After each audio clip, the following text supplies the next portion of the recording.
A community that grieves together can heal together.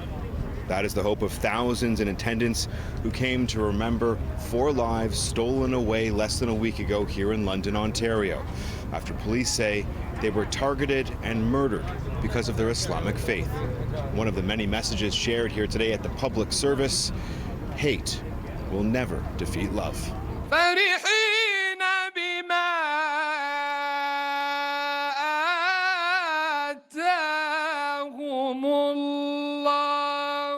The family who went out for a walk less than a week ago arrived at this public service in 4 separate caskets, each draped in Canadian flags, the flag of the country they loved and moved to for its promise of inclusion and diversity.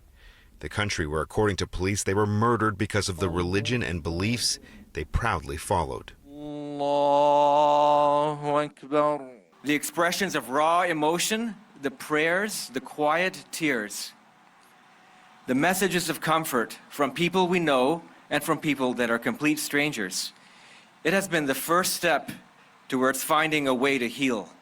Ali Islam is the uncle of victim Mediha Salman.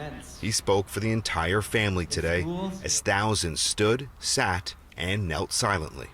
As this week has progressed, we realized that our extended family was much larger than we could have ever imagined.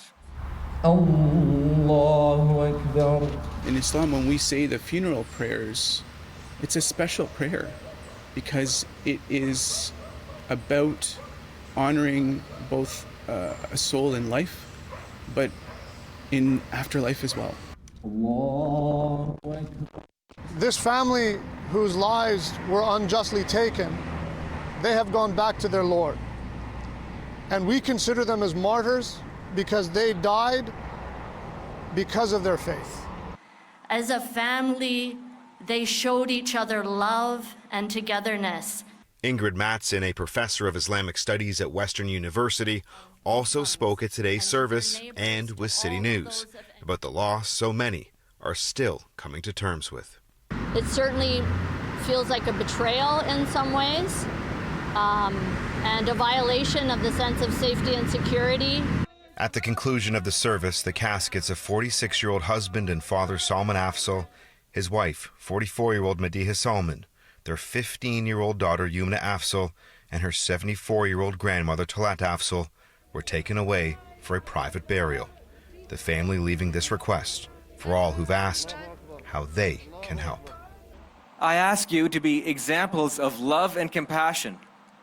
I ask you to take the time to learn from someone who doesn't look the same as you.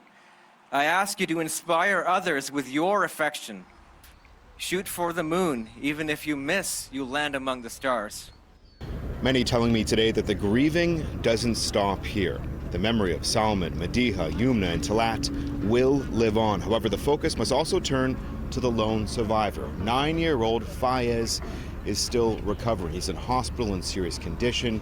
His physical wounds may heal, though the emotional scars may last a lifetime, and it will take the support of a nation to lift him up. In London, Ontario, I'm Adrian Ghobrial for CityNews.